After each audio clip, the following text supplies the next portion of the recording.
Good morning, everyone. Good to see all of you here this morning. I know that you've already been welcome as guests, but I just want to personally say thank you so much for coming our way and spending these moments of worshiping together with us. We're glad that you are here with us. Listen, if you have any questions about anything that I might say through this sermon or maybe what you have seen or heard this morning, you have some questions in your mind, certainly feel free to talk to me about it. I'd be happy to spend some moments sharing with you what I know about the things that you have questions on. So anyway, glad to have you with us and glad that you are here this morning. Before I get into the lesson, let me just remind the congregation of our lectureship that is coming up. Begins Thursday evening at 7 o'clock, and it'll go for about an hour and 15 minutes. Tim Lewis from Oklahoma City, Oklahoma, is going to be speaking on the subject of amazing grace as he kind of sets up the theme itself. As you know, our theme is grace.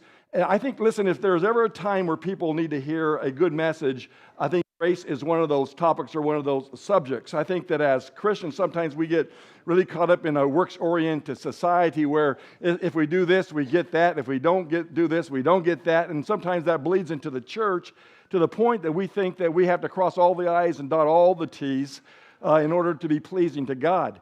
Now, I know that God has expectations of us, okay? But sometimes we go to the really far extreme side of that and not understand that at the end of the day, we're going to be saved by His grace because He's willing to give to us what we really don't deserve. And so I really want to encourage you to come for these lessons. I think there are 18 lessons in all. So it begins Thursday evening at 7 o'clock, and then it starts Friday morning at 9, goes to about 8 o'clock, and then the same on Friday, and we'll finish up Friday. And so let me encourage you, if you haven't already decided that you're going to attend the lectureship, that you decide to do so this morning. You'll be blessed because of it. So let's get into our lesson. It seems that when you look around the world around us, it seems as though everyone is searching for something. Now, some people, they'll search for things like power or for fame or maybe for meaning. They search for a lot of things. So if you think about searching after power or fame or fortune, those kinds of things, then maybe that all centers around this idea that what we're really looking after is that we're looking at something that gives us meaning in life. We're searching for happiness. We're searching for contentment, to be satisfied. Maybe we're searching for purpose, but we're searching for all those kinds of things.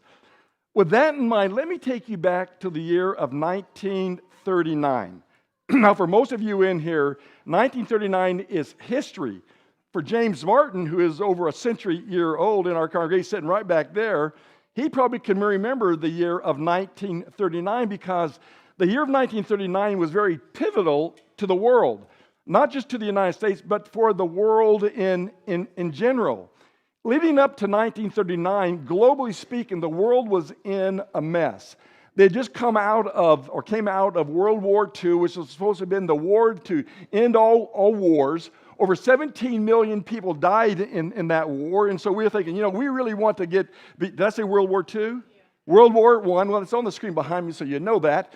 But it was the war to end all wars. 17 million people were lost in that war. It was a terrible time. Wall Street had crashed with Black Friday in 1929. The result of that was, even 10 years later, there were still lines that stretched around city blocks for employment or for food. And songs like "Brother, Can You Spare a Dime" became a hit, written by a fellow by the name of Yid Hartsberg. It was those kinds of times in which we lived.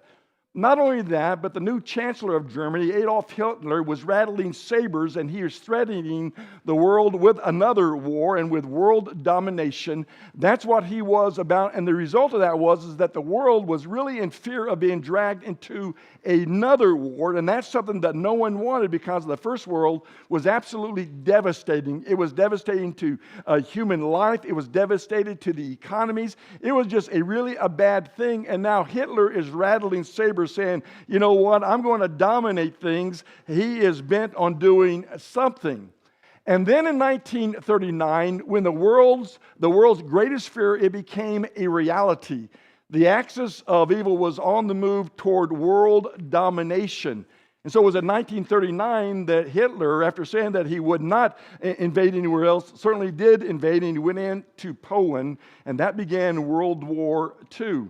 Later, he'd move into the Netherlands. After the Netherlands, he would move into France. And after France, he would start making his way into the Baltic states, into Russia. The world became very unsettling at that time. People began to mobilize armies around the world. Certainly, the British were doing so. The Americans, they were trying to step back away from it. They really didn't want to get involved. And then Pearl Harbor happened, and now we're all the way into a war. So here you have Adolf Hitler, who is wanting to dominate Europe all into the Baltic states. You have Japan now, the Empire of Japan, who is wanting to dominate the Pacific. And you have even Mussolini in Italy. They're trying to dominate the Mediterranean. So you have a world that's very unsettled. That's the year of 1939. In 1939, things seemed hopeless. In fact, in a lot of ways, 1939 almost mirrors 2024 when you talk about geopolitical landscape and the turmoil that we are in. If you go over to the Ukraine, or if you were to move into the Middle East, or if you were to listen to North Korea rattling sabers, saying to South Korea, if you guys send another drone this way, we're going to start pushing buttons. And so we live in a world that is pretty frightening. What I'm saying to you is that in the year of 1939, people were searching for something. They were trying to grasp for almost anything that would give them a sense of hope and meaning in life. 1939 was also a year where a ray of hope came out of the golden years of Hollywood when they promoted and put a movie out called The Wizard of Oz. It was a fantastic movie. It's a story about 4 characters in the movie that are on a search. They are a macrocosm of search. They are searching for something, these 4 characters. Of course, you know the 4 characters. You had the scarecrow. He's searching for a brain. He's wanting to be able to be intellectual and think and reason about things. You have the Tin Man, who is looking for a heart. You have the Cowardly Lion, who is looking for courage. And then, of course, you have Dorothy Gale. She's in search of home. She thinks she wants to live somewhere over a rainbow, but when she gets to that fantasized place and the tantalization that is there, it's not all it's cracked up to be, and now she wants to go back to Kansas. Those are not bad aspirations, by the way. To have a heart where you care about people, where you are compassionate for people, where you have empathy and sympathy for people, that's not a bad thing to aspire toward, is it? Or to have a brain where you can really reason things out and think things through. Or to be a lion that's cowardly, to have courage to stand up for what is right, courage to stand against that which is wrong. That's not bad. And home, well, who doesn't want to be home? Home is a great thing. Well, after the 4 characters travel along, the yellow brick road as they move towards Oz and to the Wizard of Oz, who's supposed to have answers to their searches, they decide, the writers of the movie did, that really the answer to all their searching really was within them in the first place. That's what they were talking about. Not only that, but you had this incredible song, Over the Rainbow. Some call it Somewhere Over the Rainbow. That became Julie Garden's theme for her life almost. That's how everyone knew about Julie Garden, who played Dorothy Gale and sang that song, Somewhere Over the Rainbow. And what you might not know is that Over the Rainbow became the only Academy Award that was won from the Wizard of Oz. I think the score of music won as well. And that the song itself was voted number 1 for the 20th century. Of all the songs that came out in the 20th century, Over the Rainbow, number 1. It's an incredible song when you think about it, when you think about the lyrics. I asked Clint if he would lead the song this morning, and he refused to do so because he's in fear of having to go down the yellow brick road looking for another job if he did so. But anyway, listen to the lyrics of this song because they really are incredible. Somewhere over the rainbow, way up high, there's a land that I've heard of once in a lullaby. Somewhere over the rainbow, skies are blue, and the dreams that you dare to dream really do come true. Someday I'll wish upon a star and wake up where the clouds are far behind me, where troubles melt like lemon drops away above the trembling tops. That's where you will find me.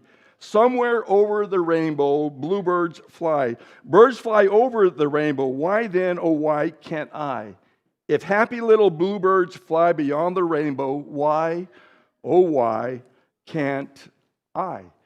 That was an incredible song, and there's such a lilt to and such a positiveness to it that it becomes something wonderful. The song itself was written by several guys. Harold Alden, he wrote the musical score, and then the guy that you see behind me, that's Gerd Harsberg, he wrote the lyrics to the song. They did it in like a day. As he talked about the song itself, they asked him this question, okay, what is the song really about? And he said that the song was a ballad about a little girl who was in trouble and wanted to get far away from Kansas, a dry, arid, colorless place. She had never seen anything colorful in her life except a rainbow.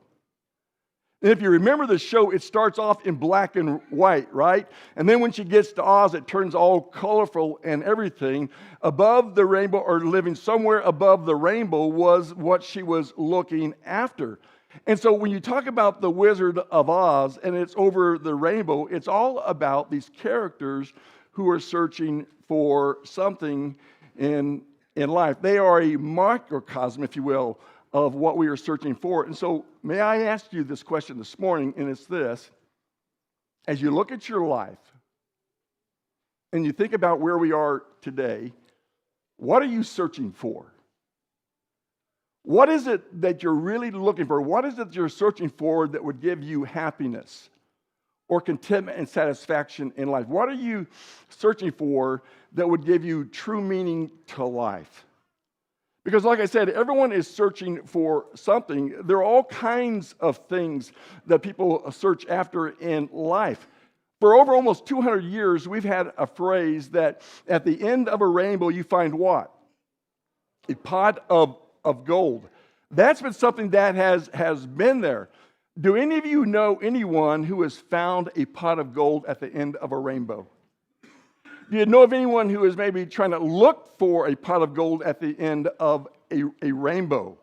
The fact of the matter is that there are a lot of people who are chasing after a pot of gold at the end of the rainbow. And so really when you talk about a pot of gold, are we really talking about a pot that has gold within it? And the answer is no. It really is, when you talk about a pot of gold, it really is representative of things of unfulfilled dreams or success or joy or happiness or wealth or health or popularity or fame and many other things. It's representative of the things that we desire to have the most in life. But the question is, can we find happiness and satisfaction and contentment by chasing after rainbows? And the answer to that is probably not. It's alluring. It sounds like something that you would want to find. In fact, you might even think that, if I could ever find that pot of gold at the end of the rainbow, all my worries would be over. But would they? In fact, I would submit to you, when you talk about a pot of gold at the end of the rainbow, it is something that is like a mist. It's something that is like a vapor. It always eludes. As soon as you think you get to the end of the rainbow, the thing either vanishes or it's moved on to another spot. So you never get to the end of the rainbow. No matter how fast your car or motorcycle might be, you're never able to get there to the thing. Hence, you're never able to get to the pot of gold. Hence, it's always something that is always a moving target. You're never able to get to that. With that in mind, open your Bibles to the book of Ecclesiastes. The book of Ecclesiastes. The book of Ecclesiastes is an interesting book itself. The book, if you were to give it a theme, the book talks about the meaning of life. And it's about Solomon. Solomon is the king of Israel. He resides in Jerusalem. He's the son of David. And as he writes in the book of Ecclesiastes, he's going to have some words to say to us there, beginning in chapter 1 and verses 1 through 18. Let me just read a few of the excerpts out of chapter 1, okay? Because he has a conclusion The conclusion is, as Solomon is looking at life, is that there are some things that simply eluded him in life. Now, understand who Solomon is. He's the king of Israel.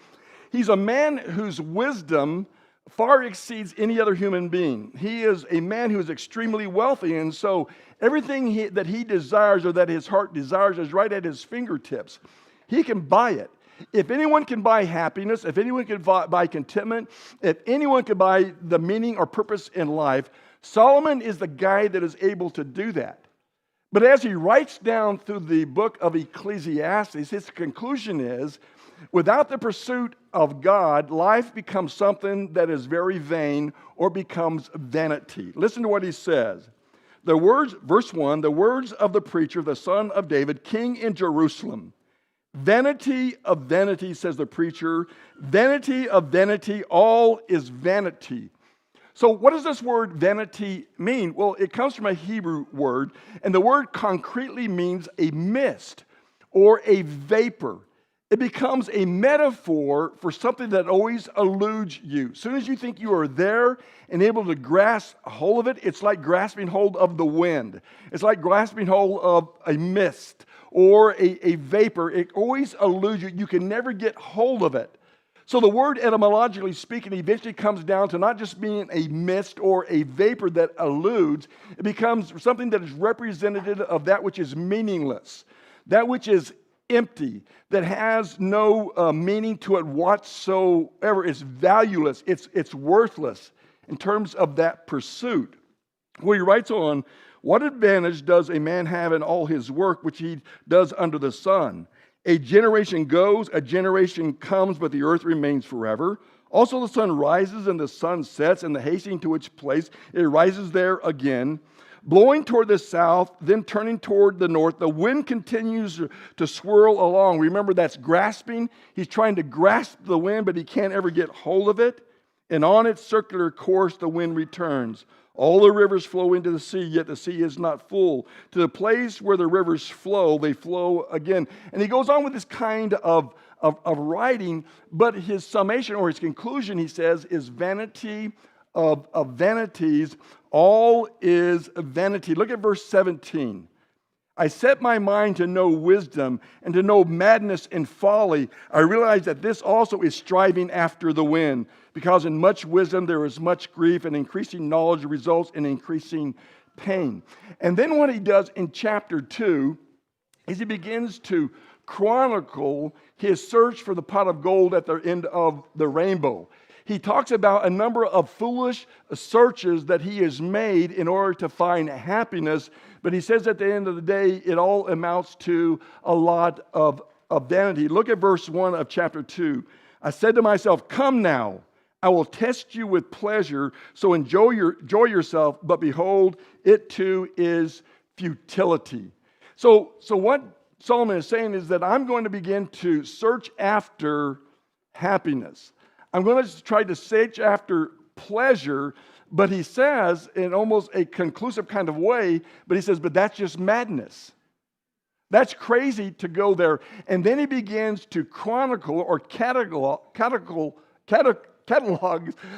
his pleasurable pursuits. And he begins that in verse 2. Says that he searches after laughter and joy and fun. Look at verse 2. He says, I said, laughter is silly. I think the New American says, laughter is madness. What good does it do to seek pleasure? So what does he mean by laughter? Well, how many of you have been to, watch a comic? Or maybe a clown?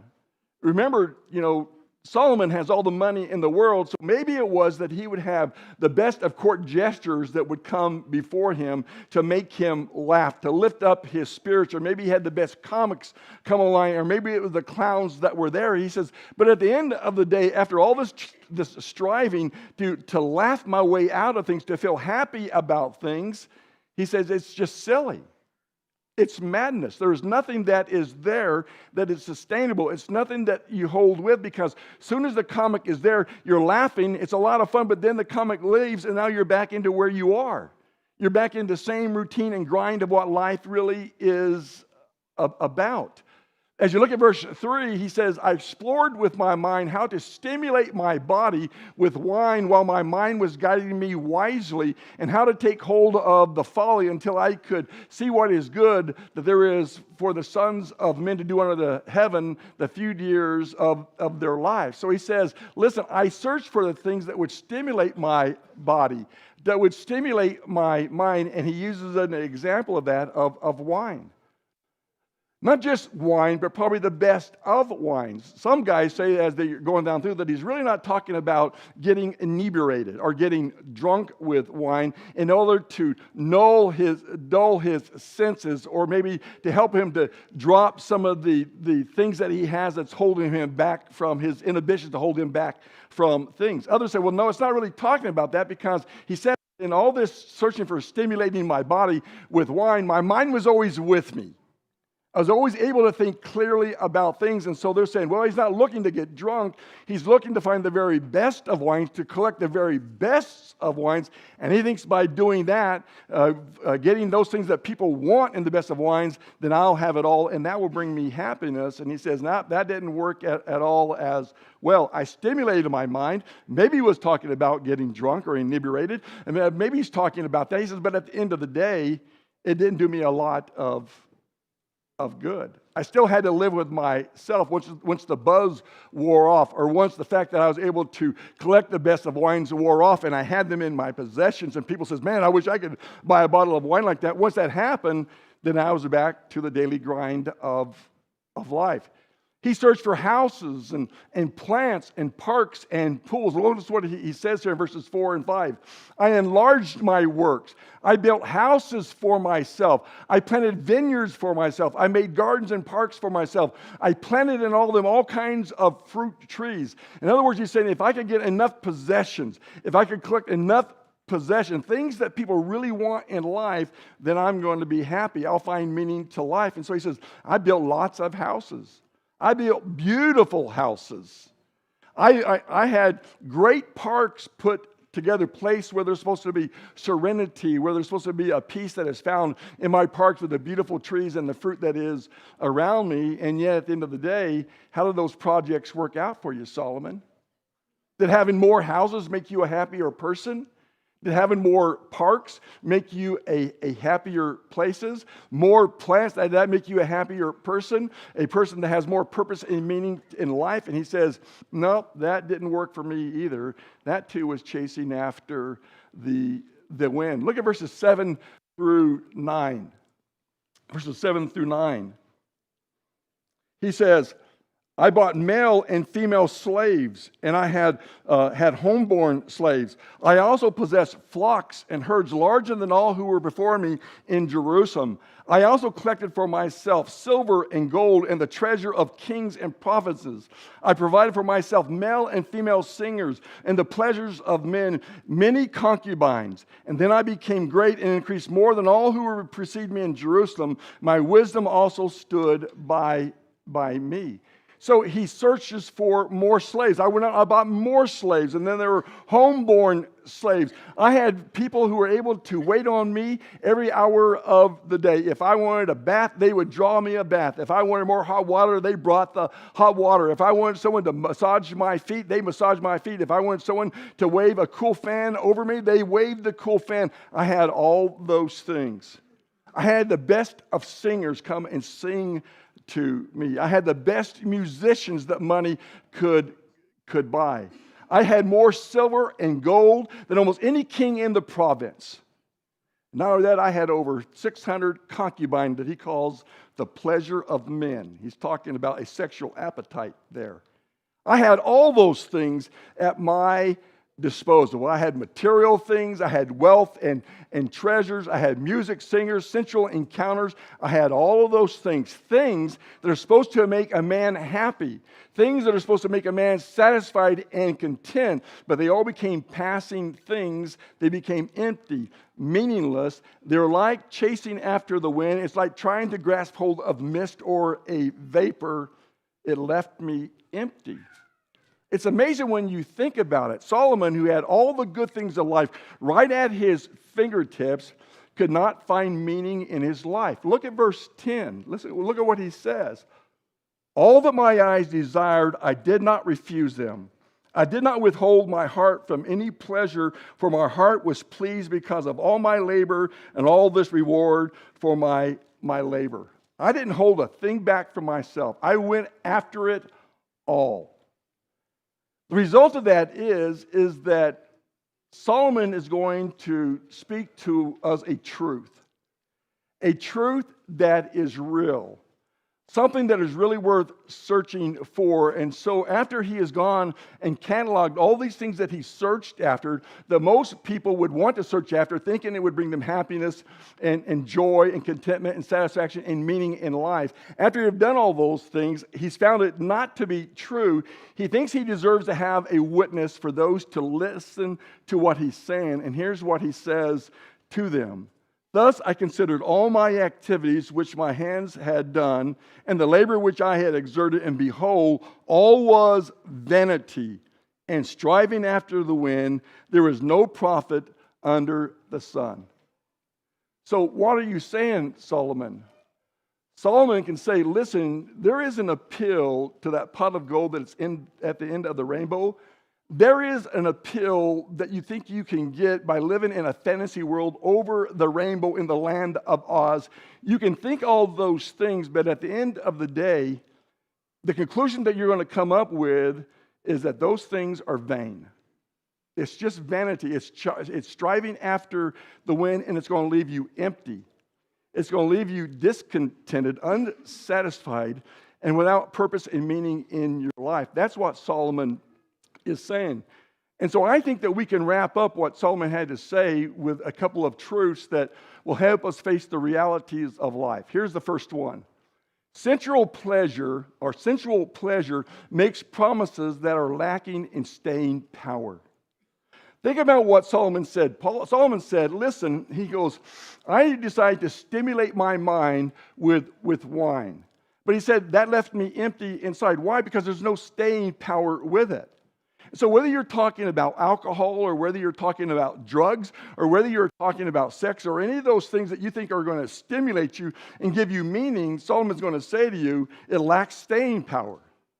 Because you can get inebriated, but then you're going to want to get inebriated again. If you're not able to handle life without it, then you're going to find yourself to be empty because, listen, what does wine do? What does drugs do? Well, they can dull your senses because of maybe the hurt or pain that you are feeling, or it's the only thing that you think can make you happy, which can only last for a while, and then you're back with the reality of life, having to deal with the pressures in life itself. They lack staying power. Here's the second truth.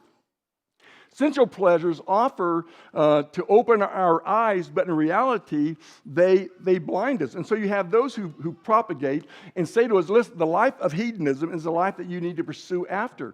What is the life of hedonism? Hedonism says, listen, you need to give yourself over to any of the urges or desires that your flesh has. And when you do so, it'll open a new world to you. In other words, you will find something great there. But Solomon says, no, it won't. It'll simply blind you to the truth. It'll move you away from the things that really are important in your life, the things that should have meaning in your life. Well, like what, Solomon? Family, friends, and God himself. You'll be pursuing all those things, and God gets shoved to the background. Your family gets shoved to the background. Those things get shoved to the background while you're in pursuit of trying to find something that will satiate your life and give you meaning in life. You'll forget that the one that really gives true meaning to your life is your family, are your friends, and certainly God at the very forefront. And so Solomon, he's chasing all those things. He forgets his pursuit of God. Number three, sensual pleasures disillusion us, making us have to be cover-up artists. We think it's going to make us happy, then we get there, and it doesn't make us happy, but society says it's supposed to make us happy. And so we cover all that up and say, well, yeah, I'm happy, but are you really? When I was thinking about this, I was thinking about an interview I read about Garth Brooks. You know who Garth Brooks is, right, Leroy?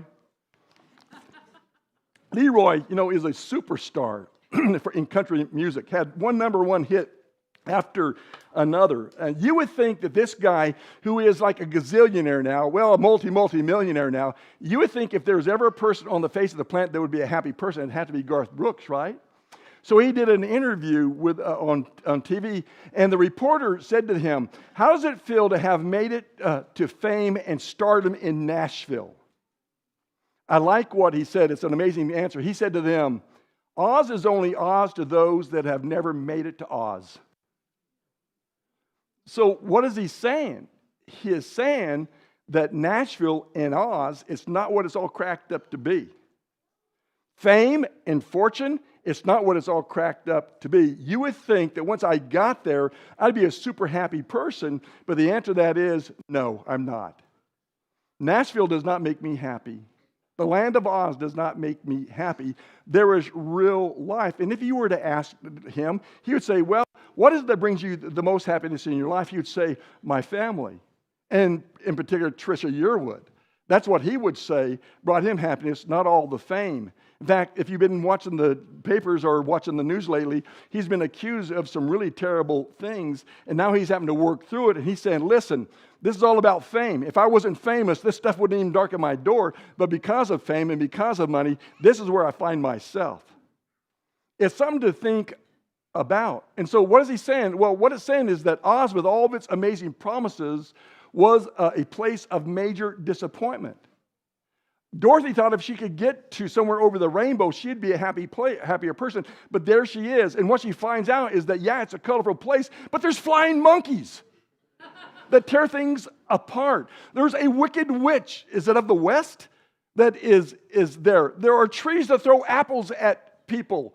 It's not all that she thought it was to be. And when she finally got to Oz and to the Wizard of Oz, she found out that that dude was just like them. He was in search of something too.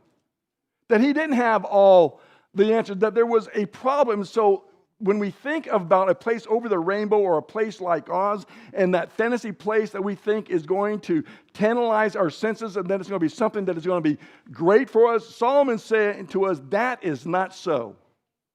I've tried all of that. And so those who are searching for a pot of gold at the end of the rainbow are going to be sorely disappointed. Instead of finding happiness and contentment and fulfillment, all you'll find is emptiness. Just ask Solomon. Just ask him. In fact, you can almost ask most people who are extremely rich or famous who have power, and they will say it to you that it's not all it's cracked up to be. I can't remember what chapter it is in the book of Ecclesiastes, but Solomon talks about being at the top of everything and looking down at the people who are trying to scratch their way to the top where he is. And he's saying, if you only knew what it was like to be on top, if you knew what it was like to be on top, you would know that it's lonely up here. It's lonely being the dog at the top of everything. You think it's everything, but it's not. Listen, that is the strong appeal that is there, and it fools us. So Solomon's search brought him to an eternal conclusion. It's found over in Ecclesiastes chapter 12. Here is his conclusion after he has chronicled a life of searching for happiness, contentment, meaning, and joy, or purpose in life. Here's what he says. The conclusion when all has been heard is, fear God and keep his commandments, because this applies to every person. Okay, because of time, I'm not going to break that down for you, but here's what he is saying. He is saying the conclusion of this at the end of life, what I have learned is that the pursuit of happiness and joy and contentment does not lie into things or into stuff or into power or satiating all your desires. What he is saying is that the true pursuit of what you need to search the most after is God. And Jesus said as much when he said, do not lay up treasures on earth where moth and rust destroy and thieves break in and steal, but lay up treasures in heaven where moth and rust do not destroy and thieves do not break in and steal. For where your treasure is, there will your heart be also. In the same chapter, in verse 24, he says, no man can serve two masters, for he'll love the one and hate the other, or hate the one and love the other. You cannot serve both God and mammon, or God and money, or God and things. God will not take second place. Do not search after those things. You can't serve them for both. And then he says, so what are you anxious for? Are you anxious for, clothing? Are you anxious for food? Are you anxious for a roof over your head? What are you anxious for that God cannot provide for you? The Gentiles, non-believers, they search after that vain stuff like pot of gold at the end of the rainbow, but not you. You are to seek first the kingdom and its righteousness. And God's promise to you is when you do so, I will add all these things to you. I won't give you everything to the degree that you want, but I'll take care of your needs. And in the fact that you are pursuing after me, in the fact that you are searching for me with all your heart and with all your soul and with all your mind, the result is that you're going to find true meaning in life. You'll find what you've always searched after. Don't listen to all the dangling bebobs that the world is putting out before you, the bright and shiny things. Look to God. His promise to you is that you'll spend in heaven with him where there truly are streets of gold there. My point is that you don't have to travel to Oz or somewhere over the rainbow. You can find the meaning of life right here and right now, and you can find it in God. So, what are you searching for? What is it that you desire the most? Well, if you're like most of us, myself included, well, you want to be happy in life and joyful. That goes beyond circumstances. You want to be content and satisfied with where you are and what you have in life. And if you're looking for meaning, well, God can give you a meaning and a purpose as well. So let me encourage you, if you haven't already done so, that you get close to God. He's the one that can fill up your life. Listen to Solomon. He's a wise man. So the lesson is yours, okay? And whatever response you have is yours as well. Where together we stand and sing.